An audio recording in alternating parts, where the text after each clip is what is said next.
সালামের হাতে দিয়েছিল।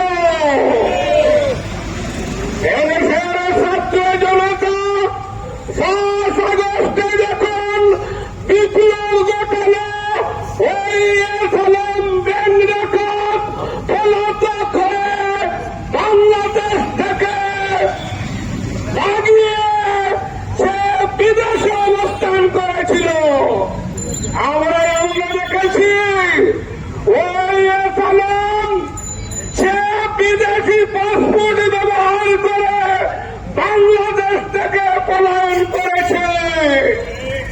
ওই ঘাতক মীর জাফর বেঈমানকে এই জাতির আমানত আবার যদি তারেক রহমান ফিরিয়ে দেন, তাহলে আমরা বুঝবো এটাই হবে প্ল্যানের একটা ভিন্ন প্রচেষ্টা।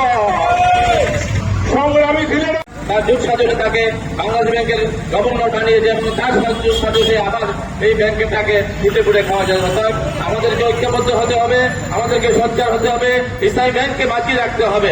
এটা জনগণের ব্যাংক। ইসলামী ব্যাংকে যদি কেউ আত্মসাৎ করতে চায়, মাননীয় সরকার আপনি আমাদের প্রতিপক্ষ না, এদেশের জনগণের সরকার আপনি, এদেশের মানুষের জন্যই হোক আপনি এদেশের সরকারের আনুষ্ঠ হয়েছেন। আপনার কাছে মাননীয় স্বরাষ্ট্রমন্ত্রী আপনার কাছে স্পষ্ট বার্তা আজকে গ্রাহকদের পক্ষ থেকে পৌঁছে দিতে চাই। আপনি নিশ্চয় ভুলে যান নাই 5 আগস্ট এদেশের মানুষ কিভাবে তাদের ক্ষোভকে জাহির করেছিল। আপনারা যদি এই ক্ষোভ থেকে বিজয় রাখতে চান, আপনারা যদি এদেশের ইসলামী অর্থনীতিকে বাঁচিয়ে রাখতে চান, এদেশের যদি মানুষের ব্যবসা না চান, এদেশে যদি আবার রেজিম ফিরিয়ে আনতে না চান, আমরা অনুরোধ করবো আপনারা দয়া করে ইসলামী ব্যাংকে হাত দিবেন না। কি বোঝা সে কত 82,000 কোটি টাকা চুরি করেছে, কিন্তু কি সুন্দর সরকার আমাদেরকে চুরি শিখাচ্ছে। আপনি অল্প টাকা দেবেন, আপনি আবার ব্যাংকের মালিক হয়ে যাবেন। এটা কোন দেশে আমরা বসবাস করি? সম্মানিত উপস্থিতি, আমার মাথায় ধরছে। এই দেশটাকে নিয়ে বারবার সকলেরা বারবার ভাবা বেড়েছে। আমার দেশের সম্পদ বিদেশে পাচার করেছে সরকারি পৃষ্ঠপোষকতায়, সেই টাকা এখনো ফেরত আসে নাই। 80 দশকে এই ইসলামী ব্যাংক সহ অন্যান্য ব্যাংকের যে ইসলামিক কনসেপশন,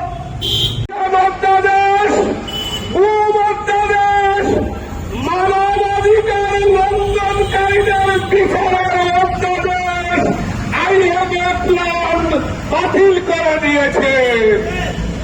আমরা শহীদের রক্তের সাথে বেইমানি করতে পারি না।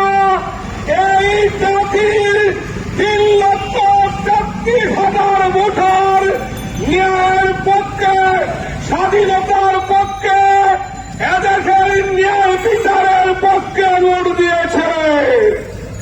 5,86,000 মতো নাগরিক রাষ্ট্র সংস্কারের পক্ষে ভোট দিয়েছে। সুতরাং এই বিষয়গুলো আমলে নেন। বাংলাদেশ ব্যাংক ইসলামী ব্যাংক নয়, শুধু বাংলাদেশের কোন ব্যাংক মাফিয়া লুটেরাদের হাতে দিলে আমরা রাস্তা ব্লক করে তার প্রতিবাদ জানাবো ইনশাআল্লাহ। ইসলামী ব্যাংক এশিয়ার অন্যতম শ্রেষ্ঠ ব্যাংক হিসেবে নিজেকে প্রমাণিত করেছে, বিশ্বের শক্তিশালী ব্যাংক হিসেবে প্রমাণিত করেছে।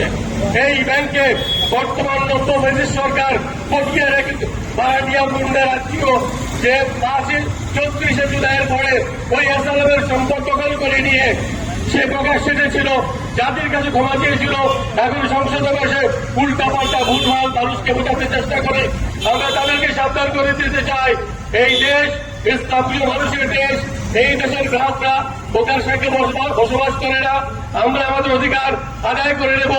যদি মাত্র 7.5% দিয়ে আবার ব্যাংকের মালিক হতে চায় এসালাম নামক দস্যু, তাহলে আমরা তাকে চিরতরে বিদায় করার চেষ্টা করে দেব।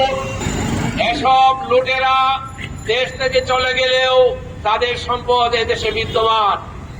তাদের সম্পদ বাজেয়াপ্ত করে ব্যাংকের দায় পূরণ করার জন্য আমরা সরকারের কাছে উদাত্ত আহ্বান জানাচ্ছি। রাতের আধারে বিভিন্ন এজেন্সির মাধ্যমে ভয়ভীতি দেখিয়ে যাদের কাছ থেকে শেয়ার অল্প মূল্যে ক্রয় করে ব্যাংকের মালিক হয়েছে সেই সব শেয়ার বাতিল করতে হবে এবং এই ব্যাংকগুলোকে প্রকৃত মালিকের কাছে ফেরত দেওয়ার ব্যবস্থা করতে হবে। আমরা এই দাবিও জানাচ্ছি।